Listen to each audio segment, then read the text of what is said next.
मेहता संवाद में आप सभी दर्शकों का स्वागत है। इस शो के जरिए हम आपको समाज से जुड़े कुछ ऐसे विभिन्न व्यक्तियों से रूबरू करवाते हैं जिन्होंने समाज से जुड़े हुए सभी वर्गों के लिए काम किया है।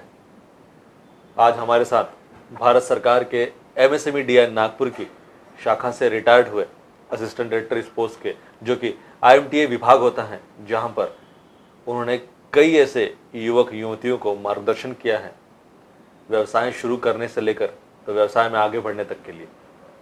तो आइए बातचीत करते हैं और आपको रूबरू करवाते हैं श्री CS दोड़के से। सर, बहुत बहुत स्वागत आपका मेहता समाज में। थैंक यू सर, बहुत कुछ सुना है आपके बारे में। भारत में शायद ही ऐसा कोई राज्य छूटा होगा जहां आपने मार्गदर्शन नहीं किया होगा, जहां आपने कार्य नहीं किया होगा, समाज सेवा से आप जुड़े नहीं होंगे। आप बताइए सर हमें कि आप कैसे प्रेरित हुए कि इतनी शिक्षा लें, ऐसा जॉब करे भारत सरकार के लिए और समाज सेवा करे। आपका बचपन कहाँ बीता, कुछ परिवार के बारे में हमें बताइए। मिस्टर विप्लव, मेरा जन्म उमरेठ तहसील के उमरेठ जगह पर, जो नागपुर डिस्ट्रिक्ट में आता है, वहां पर हुआ। वहां मैं जोगीठाना पेट पे रहता था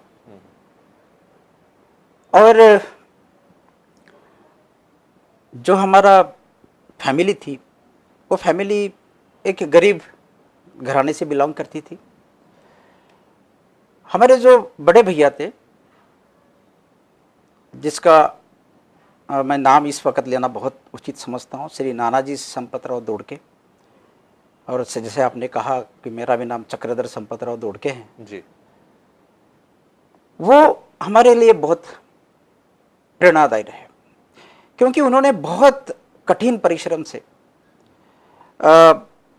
एजुकेशन किया और एजुकेशन करने के बाद वो हमें पढ़ाने के लिए काफ़ी प्रेरित करते थे, क्योंकि वही एक ऐसे व्यक्ति थे हमारे फैमिली में कि जिनको शासकीय नौकरी मिल गई थी। अच्छा।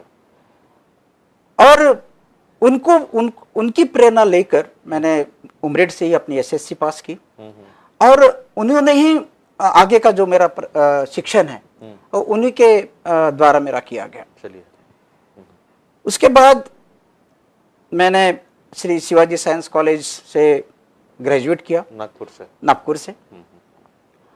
और जैसे ही मेरी डिग्री मेरे हाथ में आई, वैसे ही मुझे जॉब सरकारी संस्था में लगा, जो ट्रिपल वैक्सीन्स और अन्य वैक्सीन्स, इन्फ्लुएंजा वैक्सीन्स, ये वैक्सीन्स डिपार्टमेंट जो था, उस वैक्सीन्स डिपार्टमेंट में मेरी नियुक्ति हुई जी। और वहां पे मैं as a manufacturer of vaccines, इसके ऊपर मैं कार्य करता था जी। वो हिमाचल प्रदेश में कसौली करके एक जो गांव थे जी, कसौली जी। और करीब करीब 7 साल में वहां पे था। उसके बाद मुझे ऐसा लगा, क्योंकि हमारे पिताजी भी हमारे प्रेरणादायी थे, हमारे ब्रदर भी हमारे प्रेरणादायी, तो पिताजी हमारे नगर सेवक थे उमरेठ के जी।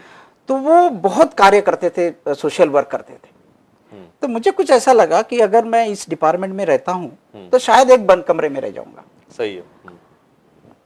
तो क्यों ना मैं और ट्राई करूं, ताकि मैं अपने सोसाइटी में जाऊं, अपने गांव जाऊं, अपने कहीं ना कहीं आपको कभी कल रही थी कि ये जगह मेरे लिए नहीं है, मुझे पिता की तरह, भाई की तरह बराबर समाज सेवा में जुड़ना चाहिए, मुझे लोगों के लिए कुछ करना चाहिए, बराबर सरकार से जुड़ा होकर भी समाज के लिए काम करना चाहिए, ना कि सरकार के लिए ही सिर्फ। यही शायद आप सोच रहे थे। हाँ, तो ऐसे इसमें फिर मैं UPSC में अप्लाई वगैरह करता था, जहाँ पे मेरा फिर सिलेक्शन हुआ इस MSME डिपार्टमेंट में, और मेरी पहली पोस्टिंग बॉम्बे में। सर, MSME आपने जैसे बताया, क्या डिपार्टमेंट होता है, सरकार के क्या काम करता है भारतीय लोगों के लिए डिपार्टमेंट? MSME का मतलब होता है कि माइक्रो स्मॉल मीडियम एंटरप्राइजेस। ये भारत सरकार के मिनिस्ट्री ऑफ MSME के अंतर्गत आता है। अच्छा। पहले इस डिपार्टमेंट का जो नाम था वो स्मॉल इंडस्ट्री सर्विस इंस्टीट्यूट था जी, जो सिर्फ मैन्युफैक्चरिंग इंडस्ट्री, जो स्मॉल स्केल इंडस्ट्री जो कहते थे हम, जी जी, लघु उद्योग, उसका मिनिस्ट्री भी का नाम भी लघु उद्योग ही था। अच्छा। अब भी जो 2006 में इसका नाम MSME डेवलपमेंट वही, इंस्टीट्यूट क्योंकि प्रचलित नाम पहले कुछ और था। जी। बराबर। तो उसके पीछे रीजन भी है। अगर आप इस एमएसएमई के बारे में अगर आप पूछ रहे हैं तो मैं ये जरूर कहूंगा कि ये एक ऐसा डिपार्टमेंट है कि जो डायरेक्ट देश की इकोनॉमी बढ़ाता है। अर्थव्यवस्था में इसका बहुत बड़ा रोल है। जी। अर्थव्यवस्था में इस एमएसएमई डिपार्टमेंट को ग्रोथ इंजन करके कहलाता है, ग्रोथ इंजन करके माना जाता है। क्या बात है। क्यों कि ये एक ऐसा डिपार्टमेंट है जो इंडस्ट्री तो जब लगती है तो खुद को तो फायदा होता ही है, वो 4-5-10 लोगों को अपनी इंडस्ट्री में काम देता है, रोजगार बढ़ाता है, एम्प्लॉयमेंट जनरेशन होते हैं जी। और एम्प्लॉयमेंट जनरेशन के साथ साथ देश की भी जीडीपी बढ़ाता है जी। तो ये कहा जाता है कि जितना एमएसएमई बढ़ेगा, जितने लोग एमएसएमई क्षेत्र में आएंगे, उतनी ही देश का आर्थिक विकास होगा, क्योंकि इसका बहुत बड़ा रोल है। अगर एग्रीकल्चर डिपार्टमेंट के बाद अगर कोई दूसरा डिपार्टमेंट जिसमें बहुत ज्यादा एम्प्लॉयमेंट जनरेट होता है तो वो है एमएसएमई। तो सरकार इसकी कुछ योजनाएं बनाती है या फिर सरकार बताती है कि हमें किस योजनाओं के तहत रोजगार देना है या फिर कौन सी कंपनियां करनी है, ये सब डिसाइड कौन करता है? ये डिसाइड करते हैं जिन लोगों को उद्योग शुरू करना है, लाभार्थी जो होते हैं, जिन लोगों को उद्योग शुरू करना है वो डिसाइड करते हैं। लेकिन वो डिसाइड करने के पहले एमएसएमई का क्या स्कीम्स है, गवर्नमेंट ऑफ इंडिया की क्या स्कीम्स है, गवर्नमेंट ऑफ महाराष्ट्र की क्या स्कीम्स है, इसकी स्टडी करना बहुत जरूरी है। क्यों कि अलग अलग स्कीम्स है, अलग अलग डिपार्टमेंट्स है, बहुत सारे सपोर्टिंग इंस्टीट्यूशंस है, वो सारे सपोर्टिंग इंस्टीट्यूशंस का स्टडी करके सामने वाले युवक ने ये देखना चाहिए कि मेरा जो उद्योग है किस बेस पर है, कौन से लेवल पर मैं जाना चाहता हूं, कौन से फाइनेंशियल मेरी कंडीशंस क्या है, कौन से इंडस्ट्री में मैंने जाना चाहिए, मेरा क्वालिफिकेशन कितना है, मैं क्या कर सकता हूं, क्या मेरे पास वो कुछ है जो एक इंडस्ट्री वालों को लगता है, जो कैरेक्टरिस्टिक्स जो क्वालिटीज आदमी में चाहिए, क्या वो है? अगर वो नहीं है तो कैसे मैं इसको डेवलप करूं? ये सारे एलिजिबिलिटी में है कि नहीं, ये पहले पहचानना बहुत जरूरी है। अगर वो नहीं है उसके लिए भी सरकार काम करती है। तो जैसे कि समझिए कोई युवक है जो अभी ग्रेजुएट हुआ है, तो वो उसे क्या करना चाहिए सबसे पहले? अगर वो सोचता है कि मुझे उद्योजक बनना है तो, या फिर मुझे कोई इंडस्ट्री डालना है, तो उसे सबसे पहले जैसे आपने कहा कि अपने अंदर की वो सारी खूबियों को पहचाने कि क्या मैं बन सकता हूँ, मेरे पास क्या चीज़ है, तो सरकार से किस डिपार्टमेंट से उसे जुड़ना चाहिए, फिर कहाँ उसे ये सब इंफॉर्मेशन मिल सकती है? हाँ, क्या होता है कि एक एंटरप्रेन्योरशिप डेवलपमेंट प्रोग्राम्स होते हैं जी। वो एंटरप्रेन्योरशिप डेवलपमेंट प्रोग्राम्स का उद्देश्य यह है कि जो नवयुवक है उन नवयुवकों को तैयार करे, इंडस्ट्री लगाने के लिए तैयार करे, एमएसएमई लगाने के लिए तैयार करे। और ये तभी होता है अगर हम उसको मोटिवेट करते हैं जी। क्योंकि अगर हम थोड़ा अपने ही समाज में अगर जाते हैं, अपने डॉक्टर बाबा साहब हमारे प्रेरणा स्थायी रहे, जो हमारे तथागत महाकरुणिक गौतम बुद्ध है, उनके जो प्रिंसिपल्स है, डॉक्टर बाबा साहब आम्बेडकर ने जो हमें विचार दिए हैं, उसको देखते हुए मैं ये देखता हूं कि हमारा युवक तो इसमें बहुत ज्यादा आगे बढ़ सकता है जी। क्यों कि इनमें अंधश्रद्धा नहीं है, यहाँ पे सिर्फ एक ही है और वो है मनुष्य। अगर मानव डिसाइड करे, अगर मनुष्य डिसाइड करे तो इन दोनों के जो प्रिंसिपल है हमें कहां के कहां लेके जा सकते हैं। सही बात है। और हमारे पास ज्वलंत उदाहरण बहुत से देश है, बुद्धिस्ट देश, बिल्कुल उस प्रकार से कार्य कर रहे हैं। बिल्कुल, आप जापान देखिए, चाइना देखिए, और भी देश देखिए जो बुद्धिस्ट है, क्योंकि वो मानव को इंपॉर्टेंस देता है, बाकी अन्य चीजें उनके लिए सब दुय्यम है। तो इसलिए अगर हम मानव को, उस पर्टिकुलर मनुष्य को अगर हम प्रॉपरली गाइड करें, प्रॉपरली उसको चैनलाइज करें, तो ये लोग, बहुत ज्यादा लोग हमारे एमएसएमई में आ सकते हैं और एक दूसरे का सहारा बन सकते हैं। मैं तो ये कहूंगा कि उन्होंने जो डिपार्टमेंट है, जैसे जिला उद्योग केंद्र है जी, डीआईसी है जी, जैसे एमएसएमई डेवलपमेंट इंस्टीट्यूट है जी, हाँ, वहां पे जाने चाहिए।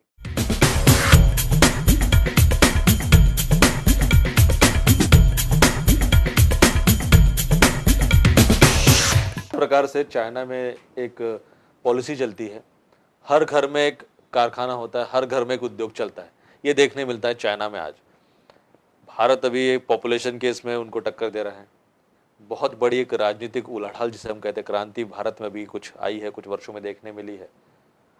तो आपको क्या लगता है कि युवकों ने क्या करना चाहिए जब वो ग्रेजुएट होते हैं या फिर पोस्ट ग्रेजुएट होते हैं या फिर कुछ नौकरी कर रहे हैं, तो फिर उनमें उद्योग में आने के लिए क्या करना चाहिए सबसे पहले? मैं तो ये कहूँगा कि उन्होंने जो डिपार्टमेंट है, जैसे जिला उद्योग केंद्र है जी, डीआईसी है, डीआईसी है जी, जैसे एमएसएमई डेवलपमेंट इंस्टीट्यूट है जी हाँ, वहाँ पे जाने चाहिए।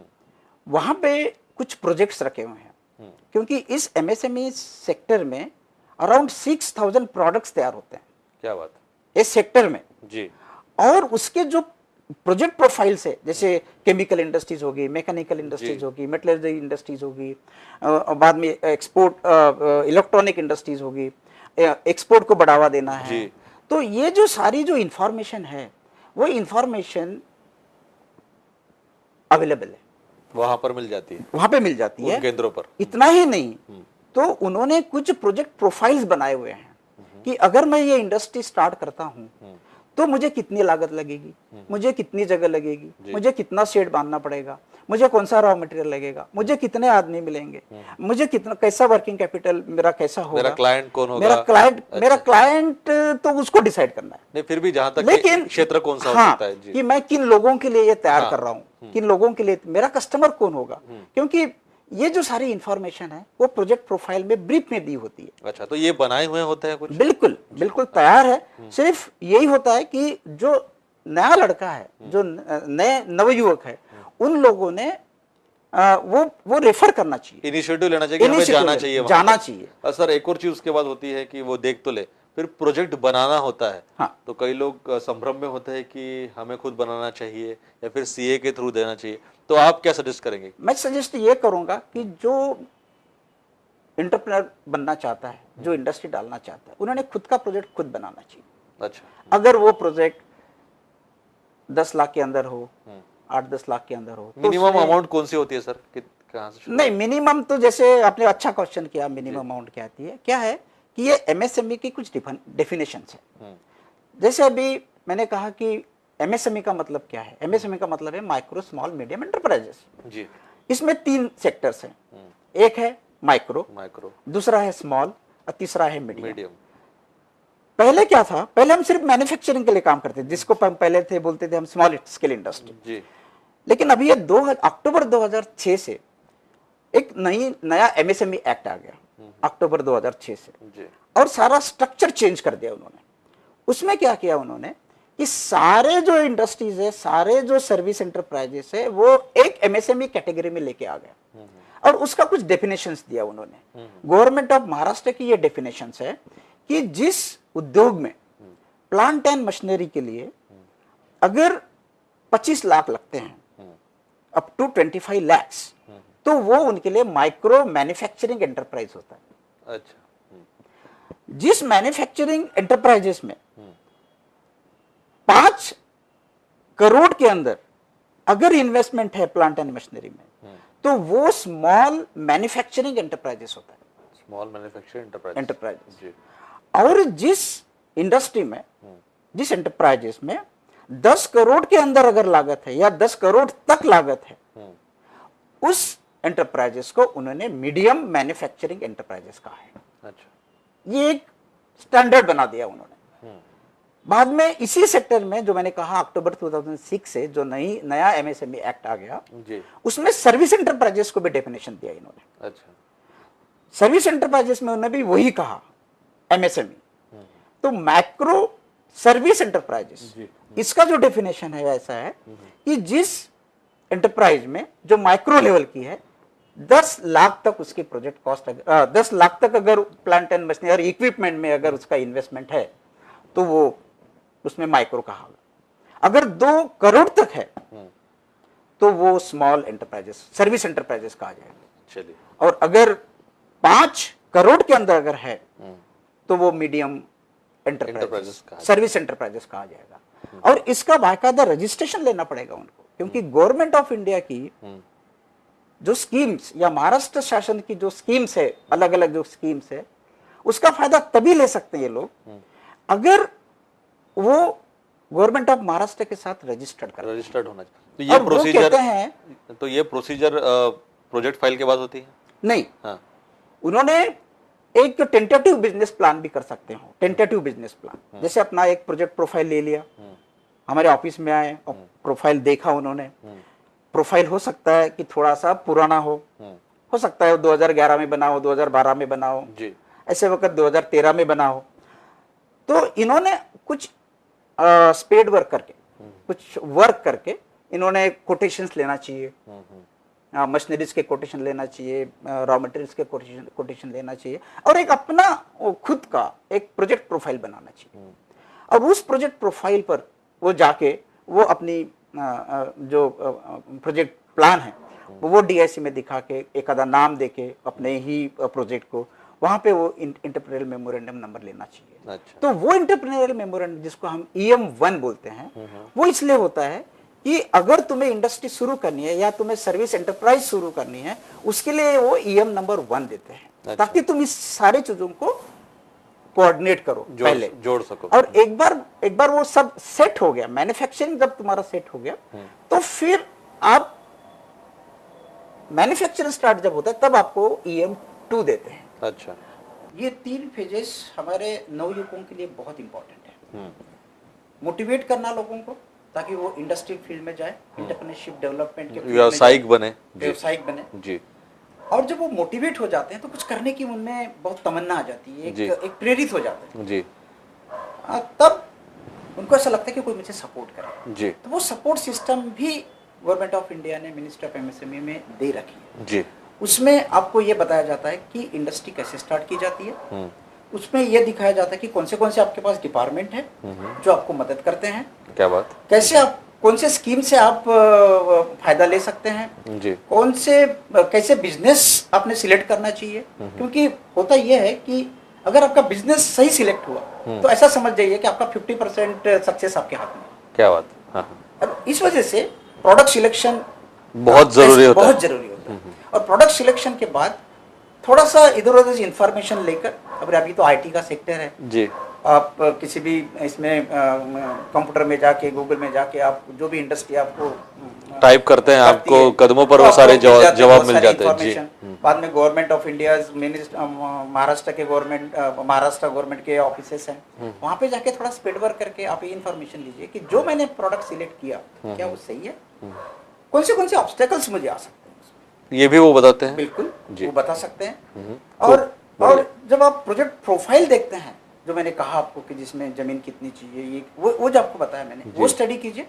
और एक बिजनेस प्लान आपका तैयार हो जाने के बाद कैसे बिजनेस प्लान तैयार हो, इसके बारे में भी वो सपोर्ट सिस्टम है। वो EDP जो ऑर्गेनाइज करते हैं, 10 दिन का, 1 महीने का प्रोग्राम्स होते हैं, अभी तो 3 महीने के भी प्रोग्राम्स हो रहे हैं, जिसमें स्किल डेवलपमेंट भी आ जाता है। क्योंकि स्किल डेवलपमेंट में कॉन्फिडेंस आपको बहुत ज्यादा आ जाता है कि मैं रेडीमेड गारमेंट बना सकता हूँ, कि मैं कंप्यूटर अकाउंटेंसी कर सकता हूँ, मैं ऐसे बहुत से DTP वर्क कर सकता हूँ। ये जो सारे स्किल डेवलपमेंट के प्रोग्राम्स है, फैशन डिजाइनिंग का उसमें आ जाता है, फैशन टेक्नोलॉजी का उसमें आ जाता है, बहुत से ऐसे स्किल डेवलपमेंट प्रोग्राम्स है जिससे आपको जब 3 महीने का प्रोग्राम होता है या 1 या 1.5 महीने का जो प्रोग्राम होता है, उसमें आपको कॉन्फिडेंस आ जाता है, yes I can now do it. Okay. और उस बेसिस के ऊपर आप बिजनेस प्लान तैयार करते हैं, DIC में जाते हैं। DIC में जाने के बाद आपका रजिस्ट्रेशन होता है, उसमें प्लानिंग में आप बता देते हैं कि मुझे MIDC में जगह चाहिए या मुझे अपना प्राइवेट लैंड में तो सर जमीनों से जुड़ी कुछ बातें मैं पूछना चाहूंगा। हाँ। जैसे आपने बताया है वैसे कि MIDC सेक्टर्स में जमीनें होती है और उसी के साथ साथ हम ये भी कोशिश कर सकते हैं कि हमारी कुछ निजी जमीनें होती है। हाँ। कुछ खानदानी हमें मिलती है, हमारे पुरखों से मिलती है, कुछ हम खरीदते हैं, जो भी कुछ जैसे भी हम अवेलेबल करवा सके। तो इन दोनों में से बेहतर कौन सी होती है, हमें लोन सुविधा के लिए भी या फिर बिजनेस के लिए भी? देखो, अगर तो आप लोन सुविधा की बात करते हैं तो MIDC के पास पूरा स्ट्रक्चर तैयार रहता है और उनकी वो जवाबदारी होती है कि वो पूरा इंफ्रास्ट्रक्चर अपने एंटरप्रेन्योर को तैयार करके दे। बेसिक नीड्स जो होती है, पानी होता बिजली, है, पानी, रस्ते सब होते हैं, शेड होते हैं उनके पास, प्लॉट्स होते हैं उनके पास, तो प्रीफरेंस तो हम वहीं पर देंगे। लेकिन ऐसे बहुत सारे उद्योग हैं कि जो बहुत ही कम लागत में भी शुरू कर सकते हैं, उसको भी उद्योग ही कहा जाता है। वो डिपेंड करता है सामने वाले की फाइनेंशियल कंडीशंस के ऊपर। अगर सामने वाला, क्योंकि कुछ ना कुछ अमाउंट तो उसने अपने इंडस्ट्री में लगाना है जी, चाहे फिर वो 5% हो, चाहे फिर वो 10% हो, और वो कैलकुलेशन करके, वो फाइनेंशियल एनालिसिस करके, इवैल्यूएशन करके, खुद का एनालिसिस करके, और ये जो स्कीम्स है बहुत सारी गवर्नमेंट की, उसका एनालिसिस करके वो डिसाइड करता है। तो ये जो सारी चीजें हैं वो सपोर्टिव सिस्टम में, वो जो मैंने कहा 10 दिन का या 1.5 महीने का या 3 महीने का जो प्रोग्राम होते हैं उसमें बताया जाता है।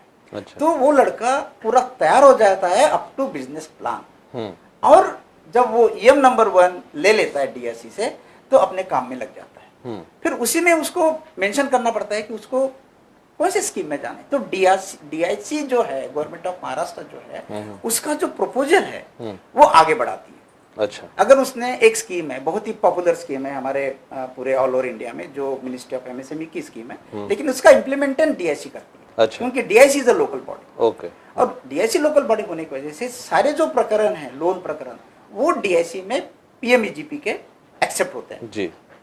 और वो लोन प्रकरण वहां पे बैंक में चले जाते हैं, और फिर वो बैंक प्रोसेस करते हैं। फिर आप कहाँ से लोन लेना चाहते हैं, बैंक से ही लेना चाहते हैं या और भी कोई एजेंसी, फाइनेंशियल इंस्टीट्यूशंस, उससे लेना चाहते हैं।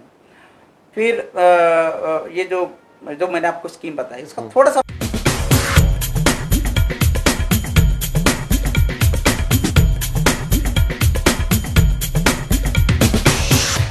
सर कुछ डॉक्यूमेंट्स होते हैं जो हमें निजी फाइल हमारी मजबूत करती हैं, जिससे हमें लोन मिल जाता है। तो मैं पूछना चाहूँगा आपसे कि हमें अपने डॉक्यूमेंट्स को स्ट्रॉन्ग कैसे करना चाहिए, कौन सी चीज़ें वो पुटअप करनी होती है एक लोन सैंक्शन करवाने के लिए, एक प्रोजेक्ट के लिए? अगर तो आप prime minister employment generation scheme की बात करते हैं, जो आजकल बहुत ही प्रचलित स्कीम है और बहुत ज़्यादा लोग उसका फायदा भी उठा रहे हैं, और उसके कंडीशंस बहुत कम है। आपके पास, आपने जगह सिलेक्ट करनी चाहिए, चाहे फिर वो सर्विस एंटरप्राइजेस हो या मैन्युफैक्चरिंग हो। उसका अगर डॉक्यूमेंट आपके पास चाहिए कि ये मैंने जगह मेरी खुद की है या मैंने किसी से भाड़े पर ली है। तो सर उसका एक चीज होती है एग्रीमेंट, नहीं वो तो होता ही है, पर NA होता है, इंडस्ट्रियल NA, वो सारी चीजें क्या होता है, क्या होना चाहिए जमीन का? तो ग्रामीण एरिया में जाते हैं तो आपको ग्राम पंचायत से NA लेना पड़ता है। NA लेना पड़ता है। अगर आप कारपोरेशन स्कीम में अगर आ जाते हैं तो आपको कारपोरेशन से NA लेना पड़ता है, अगर वो प्राइवेट लैंड है तो। ठीक। क्योंकि NOC तो लेना बहुत जरूरी है जी, NA करना बहुत जरूरी है, नॉन एग्रीकल्चर लैंड करना बहुत जरूरी है। ये एक बेसिक है, नहीं सकते। NA हो जाता है तो फिर उसका इंडस्ट्रियल NA करना जरूरी है। इंडस्ट्रियल NA भी करते हैं लोग, अगर उसकी फैक्ट्री है तो फिर इंडस्ट्रियल NA करो, लेकिन अगर छोटे मोटे उद्योग हो तो उसके लिए इंडस्ट्रियल NA करने की कोई जरूरत नहीं। चलिए, और कई डिपार्टमेंट्स की NOC वो लेनी पड़ती है शायद, ऐसा मैंने सुना है कि electrical department, forest department, pollution department. हाँ, नेचुरली वो सारे, तो वो पहले होता है कि वो बाद में होता है? नहीं, वो पहले होता है। अच्छा, जब आप, ये मैंने कहा कि EM नंबर 1 ये लेने के बाद आपको ये सारी एक एक चीजें पूरी अप्रूवल करना पड़ता है, क्लियर करना पड़ता है। ओके। आपको पोल्यूशन में जाना पड़ेगा, आपको MRDC में जाना पड़ेगा, अगर आप MRDC में जाना चाहते हैं, आप पोल्यूशन कंट्रोल में जाना पड़ेगा। फिर आप कहाँ से लोन लेना चाहते हैं, बैंक से ही लेना चाहते हैं या और भी कोई एजेंसी, फाइनेंशियल इंस्टीट्यूशंस, उससे लेना चाहते हैं। फिर ये जो मैंने आपको स्कीम बताई, उसका थोड़ा सा मैं बता देता हूँ जी। जरूर, क्योंकि यही आज के नव युवकों के लिए, जिनके प्रोजेक्ट ये 25 लाख के अंदर हैं, अगर वो मैन्युफैक्चरिंग इंडस्ट्री में जाना चाहते हैं तो 25 लाख के अंदर के प्रोजेक्ट्स ये PM prime minister employment generation scheme में एक्सेप्ट होते हैं। उसमें जो जनरल कैटेगरी का लड़का है उसको सिर्फ 10% खुद का कंट्रीब्यूशन देना पड़ता है। अच्छा। और जो SC ST, woman, physical handicap, ये जो OBC, ये जो लोग हैं, उन लोगों को सिर्फ 5% उनका खुद का कंट्रीब्यूशन है। मतलब 1.25 लाख अगर प्रोजेक्ट कॉस्ट है, 1.25 लाख, तो उसको सिर्फ 5,000 रुपए देना 1 लाख के ऊपर। तो वो डिपेंड करता है कि जब आपका 25 लाख का प्रोजेक्ट है तो आपके पास 5 लाख का कंट्रीब्यूशन आपके पास चाहिए खुद का, और रिमेनिंग जो है 95% आपको बैंक से मिल जाता है। मतलब 25 लाख पर 1.25 लाख के आसपास हमारे पास होने चाहिए, बाकी पूरा सरकार कर लेगी। बिल्कुल। चलिए, ठीक है। जो सब्सिडी के बारे में आपने, मैं सब्सिडी पूछना ही वाला था। वैसे भी सब्सिडी अगर आप की बात करते हैं तो उसमें 2 कैटेगरी, एक है अर्बन और दूसरा है रूरल। ओके। अगर अर्बन क्षेत्र का अगर अपना नवयुवक है तो उसको अर्बन के लिए 15 और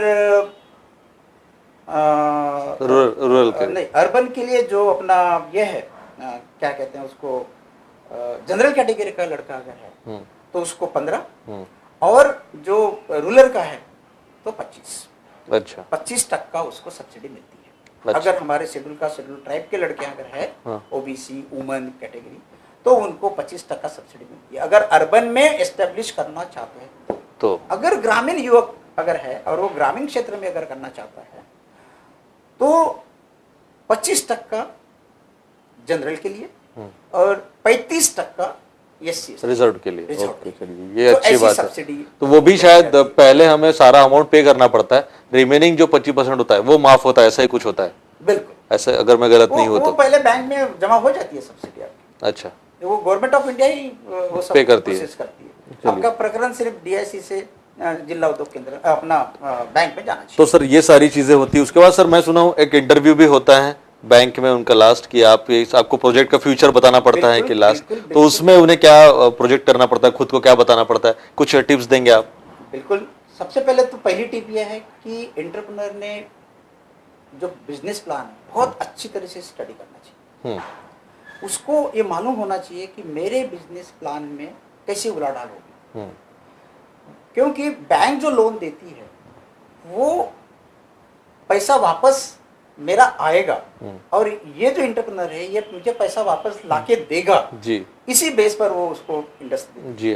तो इसके लिए उसका बहुत जरूरी एनालिसिस उसने करना चाहिए, जिसको हम कहते हैं प्रोजेक्ट अप्रेजल। या देखना होना ये होता है कि क्या ये टेक्निकली फिजिबल है या ये इकोनॉमिकली वायबल है। ये जो सारी स्टडी होती है ये बैंक्स करती है और उसमें जो टिप्स मैं ये देना चाहूँगा कि वो थोड़ा अपने बिजनेस प्लान को पढ़े कि क्या मेरी जो मैंने एक मशीन ली है क्या ये एक मशीन मेरी पूरी साल भर चलेगी, या मैंने 10 मशीन लिया है और उसमें से सिर्फ 2 ही मशीन से काम कर रही है और बाकी की मशीन मैंने ऐसा आइडल छोड़ दिया हूँ, क्योंकि वही जो आइडल पड़ी हुई मशीन है वो ही आपका इंटरेस्ट ईट कर रही है, खा रही है। सही बात, क्योंकि गवर्नमेंट ने तो बैंक ने तो आपको पैसा दे दिया। अगर आपको 1 लाख रुपए दे दिया और आपकी अगर मशीन आपने ले लिया कुछ 50,000 की, 50,000 आपका वर्किंग कैपिटल है, वर्किंग कैपिटल तो फ्लो हो रहा है, लेकिन जो मशीन आपके आइडल पड़ी हुई है क्योंकि आपने प्लानिंग नहीं की, आपने उसको सोचा नहीं इसके बारे में, तो वो अगर आइडल पड़ी है तो वो जो उसका जो घसारा हो तो लगना ही लगना है। जी हाँ, उसका पैसा कहाँ से आएगा? तो ये सारी प्लानिंग आपने बहुत जरूरी है। आपका खुद का पैसा नंबर 1 कि मैं इतना दे सकता हूँ कि नहीं बैंक में, अगर नहीं है मेरे पास तो मैं कहाँ से अरेंज करूंगा। 2 चीज, तीसरी चीज जो मैंने एग्रीमेंट बनाया है अपने जगह का, क्या वो सही है, क्या वो आदमी मुझे ठीक से कोऑपरेट करेगा, जितने भी साल का एग्रीमेंट आपने बनाया है जहाँ पे आप अपना उद्योग लगाते हैं जी। उसके बाद जो डॉक्यूमेंटेशन है वो जरूरी है। क्या आपने कहा कि भाई ये पीएमईजीपी में आपका जो क्वालिफिकेशन उन्होंने बताई है, 8 स्टैंडर्ड की भी क्वालिफिकेशन है, 10 स्टैंडर्ड की भी क्वालिफिकेशन, इट डिपेंड्स। क्या वो सब डॉक्यूमेंट्स आपके पास है, क्वालिफिकेशन डॉक्यूमेंट्स आपके पास है? आप कहते हैं कि मैं वहां रहता हूं, क्या वो आपके पास सारे डॉक्यूमेंट्स हैं, रेसिडेंशियल प्रूफ है आपके पास?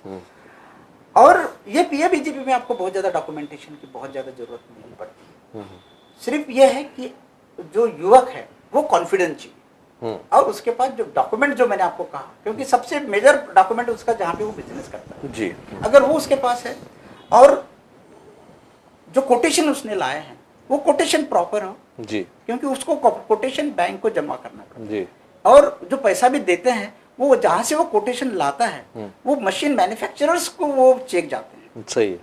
तो इस वजह से जो रॉ मटेरियल जहाँ से आता है, जहाँ से मशीन खरीदी करते हैं, वो कोटेशन जहाँ से लाते हैं वहाँ पे पे होता है। तो इस वजह से उस पर्टिकुलर एंटरप्रेन्योर ने अपना प्रोजेक्ट प्रोफाइल प्रोजेक्ट रिपोर्ट बहुत ही अच्छी तरीके स्ट्रॉन्ग रखनी चाहिए, स्ट्रॉन्ग रखनी और पूरी इंफॉर्मेशन चाहिए। He should be a very calculative man in all respect, क्योंकि वो पूछते हैं आपको कि ये कैसा करेंगे, तो उसके पास आंसर चाहिए कि मैं ऐसा करूँगा। फिर वो कुछ ऑब्स्टेकल लाता है कि नहीं ऐसा नहीं, ऐसा हो सकता है, तो वो कहता है कि मैं इस तरीके से टैकल करेंगे जी। मेरी मार्केटिंग को, मैं कौन से कस्टमर के लिए प्रोडक्ट बना रहा हूँ, ये भी बहुत जरूरी है। क्योंकि अगर कस्टमर उसका आइडेंटिफाइड नहीं है, देखिए कस्टमर मेन चीजें है, अगर कस्टमर उसका आइडेंटिफाइड नहीं बनाया प्रोडक्ट आपके लिए, और जब उसकी थोड़ी सी क्वालिटी अगर डाउन होगी तो वो बेचेगा नीचे वाले, तो उसकी कॉस्ट भी नीचे करनी पड़ेगी और उसको नुकसान होगा। सही बात। इस वजह से कस्टमर को ध्यान में रखते हुए, अपनी क्वालिफिकेशन को ध्यान में रखते हुए, अपनी एबिलिटीज को ध्यान में रखते हुए, अपनी कैपेबिलिटीज को ध्यान में रखते हुए, आपकी अपनी कम्युनिकेशन स्किल्स वो इतनी डेवलप करे कि किसी भी बैंकर्स के सामने वो कॉन्फिडेंटली बात करे। जी सर, बहुत सारी बातें आपने हमें बताई किस प्रकार से युवकों को प्रोजेक्ट फाइल बनानी चाहिए, उद्योजक बनने के लिए क्या क्या करना चाहिए, कॉन्फिडेंट होना चाहिए, सरकार से ट्रेनिंग लेना चाहिए, सरकार उनके साथ है, और जिस प्रकार से हमें लोन, जो कि एक बहुत बड़ा मुद्दा होता है, सवाल होता है, उसको टैकल कैसे करना चाहिए, बैंकर से हमें उनके सामने खुद को कैसे पेश करना चाहिए, अपने प्रोजेक्ट को कैसे पेश करना चाहिए। और शायद ये बहुत लाभदायक रहेगा सभी लाभार्थियों के लिए जो भी चाहते हैं उद्योजक बनना, सरकार की हेल्प लेकर और सरकार की योजनाओं की मदद लेकर।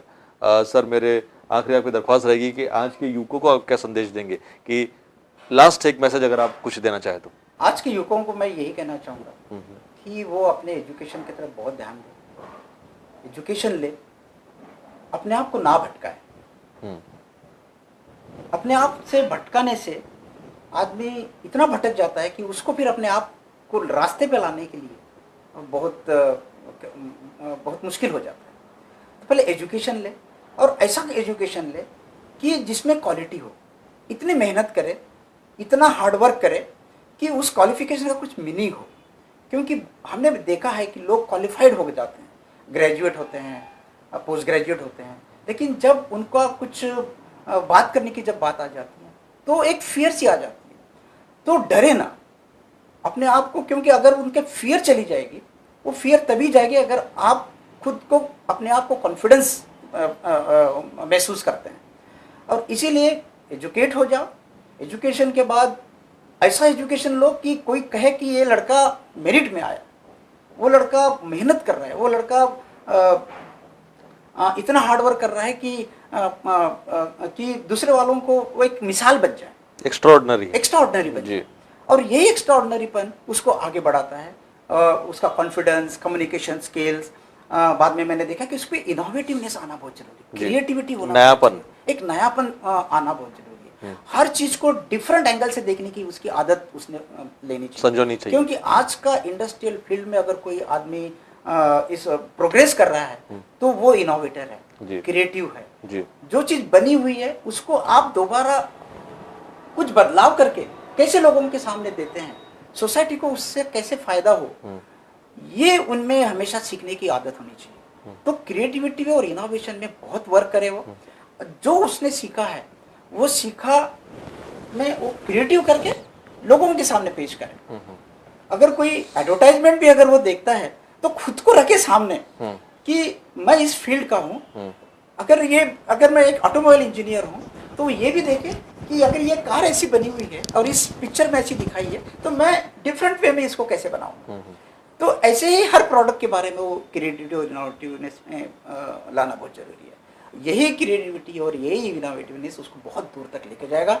और इस इंडस्ट्रियल फील्ड में अगर वो लड़का आता है, नवयुवक अगर आता है अपने कॉन्फिडेंस से, अपने इनोवेटिव कैरेक्टरिस्टिक से, कुछ कर दिखाने की जो एक उतावलापन है, चाह है, उसमें मुझे ऐसा लगता है कि अगर ये 4-5 चीजें उसमें आ गई और क्वालिटी एजुकेशन करे, जस्ट करने के लिए जा रहा हूँ, जस्ट मैं कॉलेज में जा रहा हूँ करके जा रहा हूँ, तो नहीं उसके लिए अगर करते तो ये सारी चीजें नहीं आ, क्योंकि ये ग्लोबलाइजेशन का वक्त है, ये जागतिकरण का वक्त है। हर स्टूडेंट ने उस जागतिकरण को सामने रखे हुए अपने आप को पेश करना है और उसकी तैयारी करनी है। अगर आदत लग जाएगी उसको ये इस प्रकार की तैयारी करने की, एक जागतिकरण को सामने रखकर अपने आप को तैयार करने का, तो मुझे ऐसा लगता है कि ये हमारा जो युवक है, जो हमारे कम्युनिटी के जो युवक है, मुझे ऐसा लगता है कि महाकारुणिक तथागत गौतम बुद्ध का जो विचार है, जो उन्होंने जो दिया है,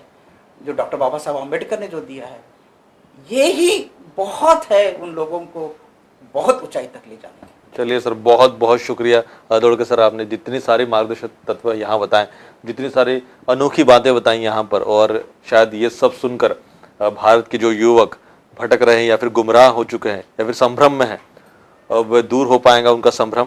और वे सब उद्योजक बनने की राह पर शायद अभी पहला कदम रखना शुरू कर देंगे। सर बहुत बहुत शुक्रिया हमसे बातचीत करने के लिए। जय भीम। जय भीम। दर्शकों, मेहता संवाद में आज हमारे साथ थे श्रीमान CS दुड़के जी, जिनसे खास बातचीत की हमने उद्योग जगत से जुड़ी हुई।